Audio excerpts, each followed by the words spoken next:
Thank you. It's good to be here. This is my third time, and you've had a wonderful attendance every time with great food. So I appreciate coming here to the 34th.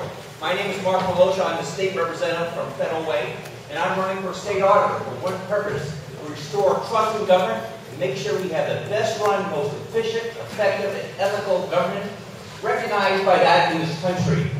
And if we have that, we're going to get the voters on our side, and we're going to be able to implement the policy agendas that Democrats want to implement. Educate our children, take care of those less fortunate, make sure we protect and invest in their infrastructure and their environment. I can talk about my experience being a performance auditor, of being a manager, working in local government, of being a school teacher. But my goal is to work with the workers in our state, work with the elected officials, and uplift and make every local government become heroes to the people they serve. Democrats need to own the issue of performance management, need to get the voters on their side, and I intend to do it as your state auditor.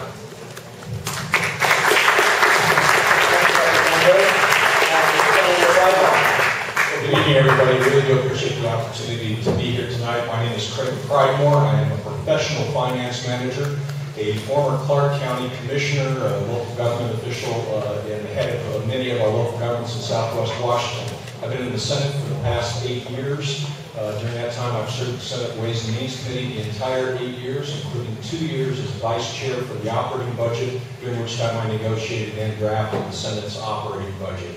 I have also served in the past as a member and chair of the Select Committee on Pension Policy, the Revenue Forecast Council.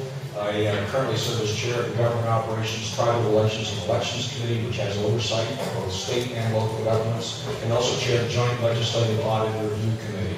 I'm very pleased to be here tonight with the support of my friends and endorsers, Senator Sharon Nelson, Representatives Eileen Cody, Representative Joe Fitzgibbon, King County Council Member Joe McDermott, who was here earlier, and I'm very pleased to announce tonight for the first time the endorsement of King County Executive Gal Constantine. Thank you very much.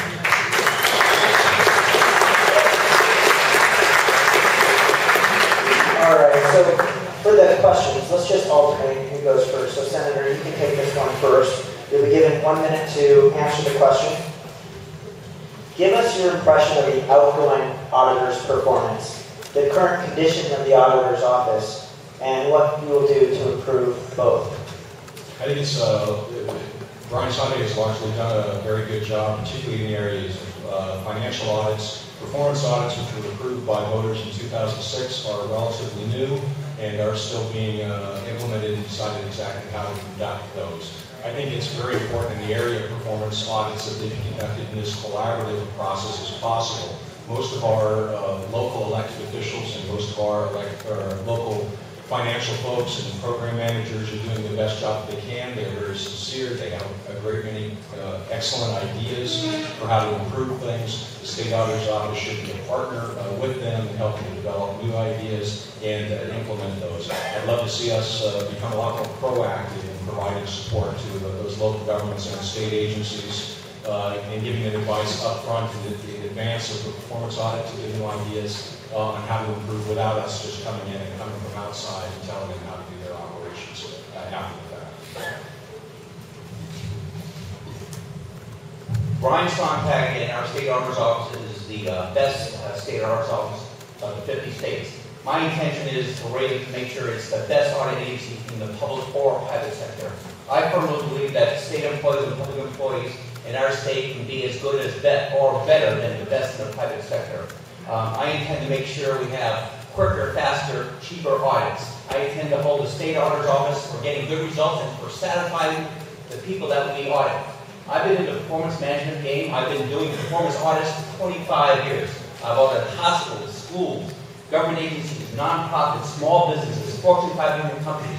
What I intend to use the state auditor's office, and I said this before, is to make heroes of local governments. To come in there and help uplift them and make sure that the voters think they're doing a fantastic job. The purpose of a performance audit is to help improve an agency, to make them efficient and effective, and get to a point where people are asking the state auditor's office to come back because we're helping them improve and helping them serve their people so much better. I can talk your ears off about how to do this, but as state auditor, we'll be working in a collaborative manner to make sure everybody looks good. Thank you. All All right, so this question is actually for Representative Malosha, and 1 minute to respond to this, and then we'll have a question specifically for you, Senator Bregmore. Representative Malosha, like it or not, your position on 2 key social issues has been up for discussion in this campaign. The members would like to hear your position on marriage equality and women's choice, and hear your explanation about those positions, and hear it from you personally. I'm a traditional ethnic labor Catholic from New York City, and my position has always been transparent to everybody else. For a state auditor, I think we need to focus on the issues of who's going to be the best state auditor, who's going to help improve Washington State government becomes the best in the nation. I firmly believe Washington State Democrats are the party of the Big Tent. We're inclusive. That's why I'm a Democrat. We fight for the little guys. You know, my values are the same as your values. You know, labor, environment, social justice, peace. And but those issues are not relevant to the office of state auditor. Or my type of Democrat in the state auditor's office would be the perfect position to make sure that we represent, you know, our party in its entirety. And that, again, is who is the best person here to make our government look best to its people. Answer the question. Excuse me, if the audience could please keep order. Thank you. For Senator Pridemore, it doesn't seem like the state auditor will have any influence over these 2 issues. Why should we care? I think there's 2 places where it does impact. Under Initiative 900, the conduct of I-900 performance audits are largely at the discretion of the state auditor in 2 ways. First off, to select what programs should be audited, and second, to decide what methodology should be used to conduct that audit. Family planning services, for example, is a legitimate area of state government. They do assist in funding that. Therefore, it is an area where the state auditor could pursue those issues. There are many other issues like that which you might not typically assume the state auditor would have a role in, environmental policies, a whole host of others. Literally any function of state or local governments can be a target of the state auditor's office. Secondfold, on issues like marriage equality, this year will be a huge issue. I would love to see the state of Washington become the first state in the United States to affirm marriage equality at the ballot box. And I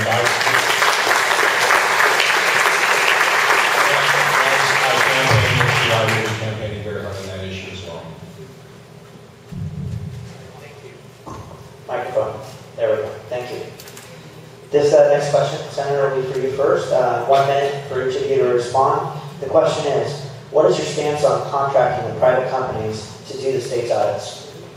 I think it actually, for financial audits, it has some room. I'll tell you, my first job out of college was for a certified public accounting firm in Los Angeles. It was a company that specifically did contract and provide services to local governments to conduct their financial audits, including for the city of Los Angeles. I was very active and involved in those audits and the performance of those. So I think it does have some potential. There are many hurdles to being able to do it that I think would need to be researched and frankly worked out well in advance. I wouldn't want to send a pilot project to consider that particular area. Generally speaking, the contracting out of state services is not something I support. I have never voted to privatize any services and really hesitant to do so. Frankly, I don't think it's necessary that the financial audit function be contracted out. For performance audits, there are occasions where you don't want to hire a company simply to do hire staff to do an audit that you will only do every few years. Sometimes it would make sense to contract performance audits. Thank you. Representative, the same question. What is your stance on contracting with private companies to do the state's audits?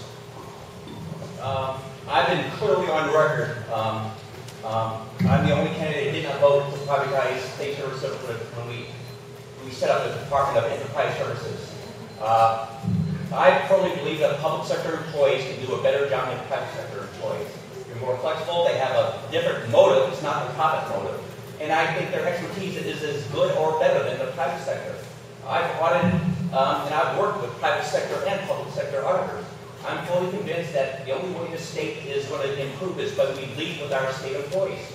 I'm a big proponent of state service, public service, and privatization. As state auditor, I'll be focusing on making sure we can prove to the voters that privatization just doesn't work, doesn't pencil out. Thank you. And Representative, you can start with this one. This is one of those interview type questions, so I know some of you enjoy these. Please describe one instance in which you faced an ethical dilemma and how you resolved it. I think we face them on the floor of the Senate almost every day. I think a good example would be one of, just to tag on to the privatization issue that Representative Milosha just brought up, supposedly privatizing the Department of Enterprise Services. So it's understood the bill was originally introduced into my committee, and I killed it there at the request of Washington Federation of State Employees. It was reintroduced directly into Ways and Means that would have privatized state services as it was originally drafted. In fact, it mandated that you had to privatize state services. I was asked and agreed to participate in negotiations on that bill and specifically remove provisions that mandated privatization of state services and also preserve the ability of state employees to bid on their own work to ensure that their interests were protected. That was again, partnership and working with the Washington Federation of State Employees. I think we came up with a good bill that allowed the governor to do her reforms and still protected the interests of public employees.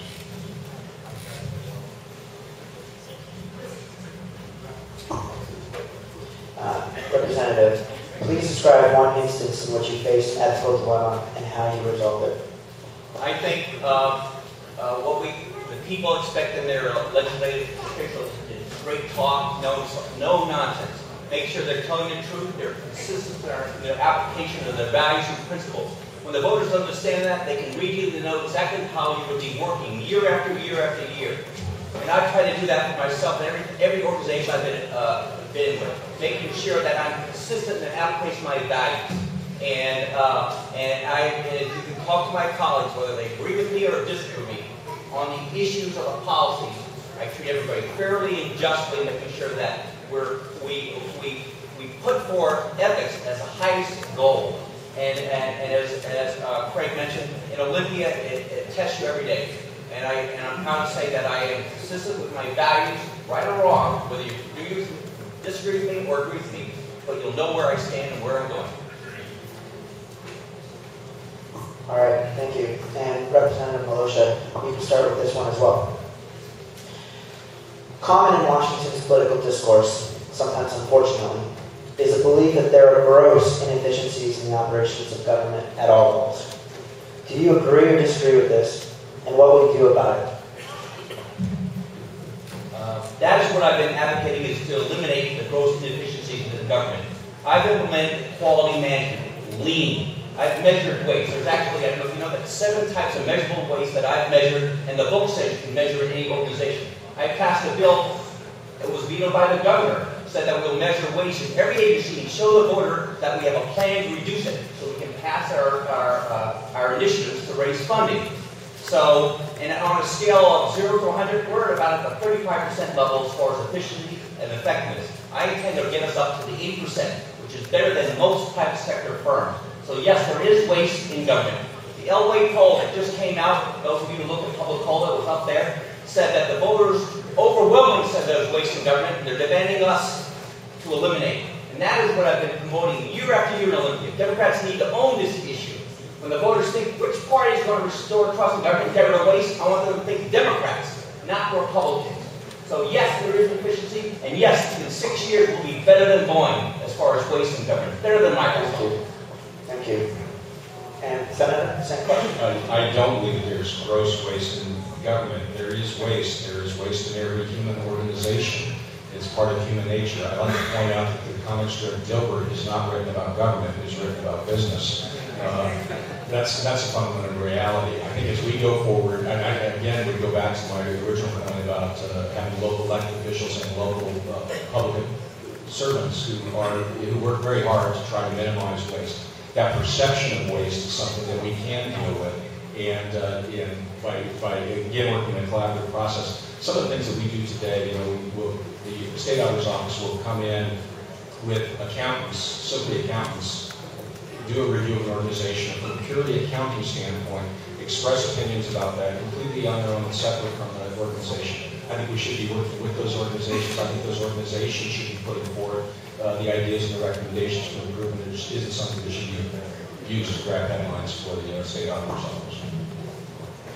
Okay, and Senator, this will be for you first. And Chris, as timekeeper, let's give him a minute and a half on this question, please. Senator, in the wake of the 2005 voter-approved IMIN initiative to expand the state auditor's powers to include performance audits, there have been many high-profile investigations. Where has the expanded authority been either well-used or misused? How do you intend to use this authority? And has the money for these audits, a dedicated portion of the existing sales tax, been well-used? Overall, yes, I believe it's been a tremendously effective program, and I think that by and large the state auditor's office has done a good job at conducting those performance audits. I do think there's a problem in chasing headlines, looking for something that hits a headline, and so you go out and do that audit. I think we need a much more proactive and collaborative process by deciding where we go to do our audits. I think that's an issue. There's a couple of audits I can think of off the top of my head where I think they did not do a good job. We have financial auditors who come in and don't understand the organization, don't work well with the people who are there who are experts on the actual service delivery component. They will misunderstand what the exact purposes are. I mentioned a couple of them. One of them audited the Port of Seattle a few years ago when they pretty roundly criticized the request for qualifications process for awarding public contracts. The request for qualifications process for a multi-billion-dollar project, you don't want the lowest cost provider. You want somebody who's going to be able to provide a good quality product that's going to last over time. The cheapest you deliver is not necessarily the best. Down in Vancouver, they did an audit of the Evergreen School District and criticized them for buying portables rather than building buildings. Well, if you don't have the money to build a building, you have to have your students someplace. There's also under state law, in order to qualify for state construction funding for schools, you need to be able to show you have on-house students. So portables actually meet that role. So you need to be able to do that in order to qualify for state construction funds. So, Representative Militia, in the wake of the 2005 voter-approved IMIN initiative to expand the state auditor's powers to include performance audits, there have been many high-profile investigations. Where has the expanded authority been well-used or misused? How do you intend to use the authority? And has the money for these audits, which is a portion of the existing sales tax, been well-used? In fact, I agree with what Craig said. What I intend to do is make sure that every audit measurably improves the agency that we audit. That the results of that audit actually improves in waste and efficiency and ethics and accountability and management improves. I would have performance measures set up on the website where I'm being evaluated by the people we audit, their comments and their feedback on how good of a job they're doing on the web. I also intend, right now, the only agency that's not audited has a performance audit at the state auditor's office. I intend to start performance audits at the state auditor's office. So the accountability should start at home. Third, talked about I-900s. I'll take credit. I passed the first audit bill 1 year before Tim Iman introduced I-900 to give Brian Sontag, the state auditor's office, authority to do performance audits. Now, the audits itself, again, like Craig said, they need to be looking at management systems, improving management. This is the secret about performance audits. It's not the workforce that you audit management. It's leadership, the processes they run, the systems they run. The goal is to improve management, so management starts fixing the organization themselves. And by fixing themselves, they got to start talking to their employees. I can talk your ear off about what type of audit to do, how to do quality audits. But as the state auditor's office, I intend to use it again just to make sure that we get welcome back to the agencies we audit, because we're doing such a great job in helping them improve. Thank you. All right, so we have just a couple minutes left, so at this point, we're going to jump to closing statements. We have enough time, we'll give you each 1 minute. So if you'd like to begin, Representative Militia, 1 minute for closing remarks. It's good to be here. I'm passionate about the issue, of taking the issue of performance and accountability away from the Republicans and to our party. We need to own this issue. I intend to use the state auditor's office to work with our governor, Jay Inslee. Jay Inslee, by the way, when he announced for governor, he talked about we need to implement bulges in lean. That's exactly what we need to do. And I've been championing those issues for my 14 years. I intend to work with the workforce, because believe it or not, the workforce leads all efforts to improve government. The workforce at any level is where you get the information needed to lead change, to be creative, make the customers and clients and vendors love you. I'm going to bring my skill set, again, the goal of 6 years, and the answers and the measures will be on the website. Washington State government is the best run, best managed, most efficient, effective government in the country. We can do it. We can take this issue back and make the voters love our party, the leadership we provide. Thank you.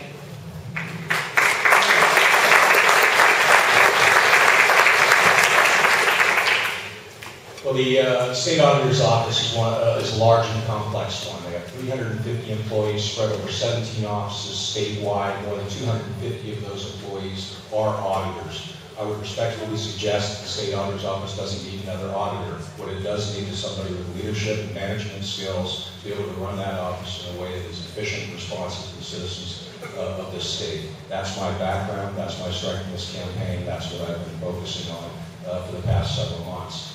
I intend to bring forward a very aggressive, complete top-down, bottom-up review of the state auditor's office, ensure we're conducting our business as well as we can. And I intend to run an extremely aggressive campaign. We'll be running 49 districts, 39 counties. We'll be campaigning on behalf of all of our Democratic candidates, and including the ballot issue of marriage equality. I think it's absolutely critical. I think I will strengthen that overall ticket, and I hope we will have your support. Thank you guys very much for your time. All right. Thank you both.